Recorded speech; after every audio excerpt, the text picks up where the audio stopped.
The law that changes everything. Imagine waking up to find your firearms confiscated. Not because you committed a crime, not because a judge reviewed evidence, but because an officer simply believed there might be a problem. No warrant, no hearing, no due process.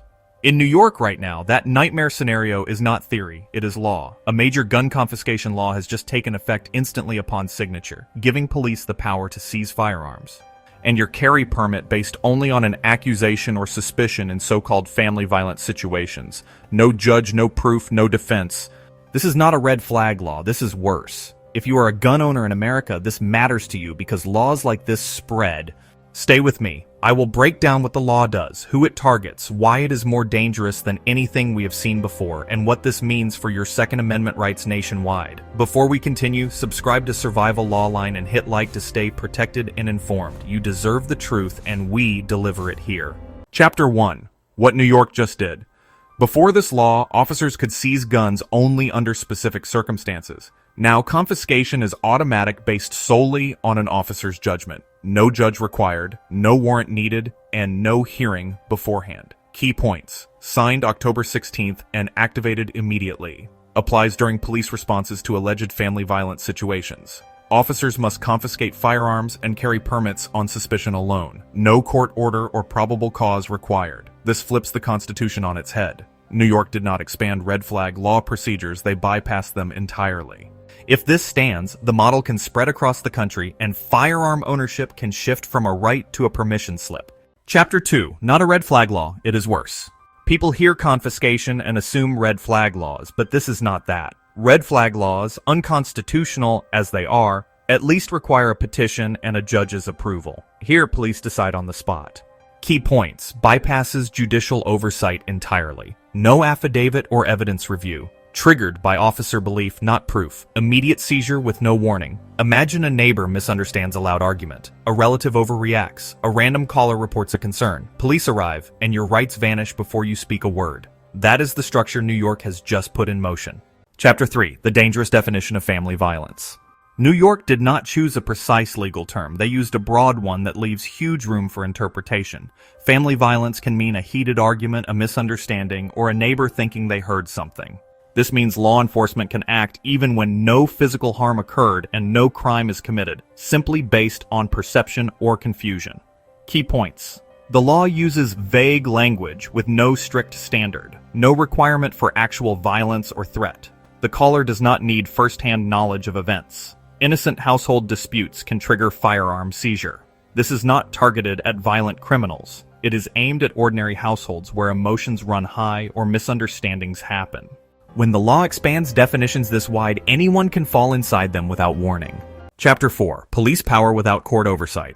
Traditionally, courts act as the constitutional gatekeeper. They review evidence, issue warrants, and prevent government abuse. New York removed that safeguard. Officers now have the power to confiscate firearms and permits immediately on scene, with no judge reviewing the situation first. This means the decision rests on one person's judgment, instincts, or fear, not law or evidence. Key points. Officers decide guilt or danger on the spot. No warrant or probable cause required. Judge review happens only after property is taken. Emotional reactions can drive enforcement decisions. Giving law enforcement the power to seize rights without oversight was never part of our constitutional system. This is authority first, rights later, which is the opposite of due process. Chapter 5. The burden shifts to you. Once your firearms and permit are taken, New York shifts the responsibility onto you to prove you should have them back. You must demonstrate you are not prohibited and did not become prohibited during the holding period.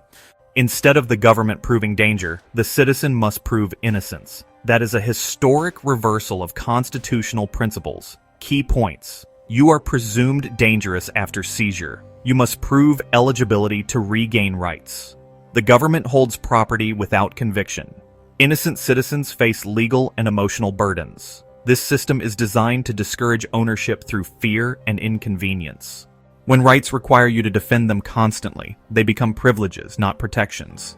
Chapter 6. Punishment before process. A core principle of American law is that punishment follows process, not the other way around. Under this law, the seizure itself is the punishment. Even if accusations turn out false, time is lost, money is spent, and trust is shattered. The law harms first and justifies later, which creates a powerful chilling effect on lawful gun ownership and personal security. Key points. Seizure happens before facts are known. Innocent people face disruption and stress.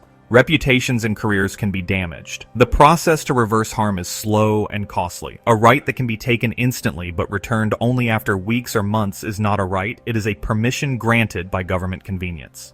Chapter 7. How this spreads to other states. Gun control rarely stays where it starts. States like New Jersey, California, Hawaii, Oregon, and Washington closely follow New York's legislative playbook. Once one state successfully bypasses due process, the blueprint becomes attractive to others with similar political agendas. These laws move across the map like wildfire. Key points. Anti-gun states coordinate policy trends. Courts take years to stop bad laws. Legislators test limits by copying each other. Pressure builds at national level once states act. Today it is New York. Tomorrow it could be any state with political motivation and activist pressure. Constitutional decay never arrives all at once. It spreads step by step.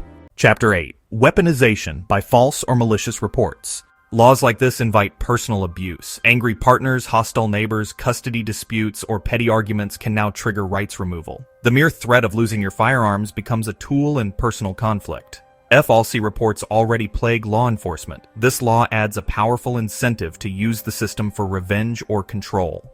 Key points. False accusations become powerful leverage. Domestic disputes fuel misuse risk. Police are forced to act without discretion. Innocent families suffer, while real threats hide. When civil liberties can be suspended by personal drama, the law becomes a weapon instead of a shield. That is how innocent people lose rights while bad actors slip through cracks. Chapter 9. Real-life consequences for gun owners. Consider common situations. A heated discussion about finances, parenting stress, a loud argument overheard through walls, or a neighbor who dislikes firearms. Under this law, normal conflict becomes grounds for government action. Firearms are seized, permits revoked, and the owner enters a legal maze to recover rights they never should have lost. Key points. Household disagreements misinterpreted as danger. Noise complaints turn into gun confiscation responses. Lawful owners hesitate to call police for help. Self-defense tools removed during crisis moments. In the real world, this does not protect victims. It discourages reporting danger and traps innocent people in fear and uncertainty about exercising their rights. Chapter 10. Legal fight and national stakes. This law will face challenges. The Bruen decision requires historical tradition to justify modern gun restrictions, and there is no history supporting seizure without judicial review. Courts must now decide whether states can bypass core constitutional protections simply by labeling something as safety. Key points. Direct conflict with Bruen and due process precedent. Civil rights groups preparing lawsuit paths. Potential fast track to appellate courts. The Supreme Court may be forced to intervene again. The outcome here sets a national precedent. If New York succeeds, other states gain permission to suspend rights through accusation. If it is struck down, the Second Amendment and due process stand strengthened against future attempts. Stay alert, stay informed. This is a turning point moment for the Second Amendment and due process in America. Rights are lost quietly when people believe someone else will defend them. Your awareness and your voice matter. Subscribe so you do not fall behind on the laws shaping your freedoms. Together, we stand informed, involved, and committed to protecting the Constitution as citizens, not spectators.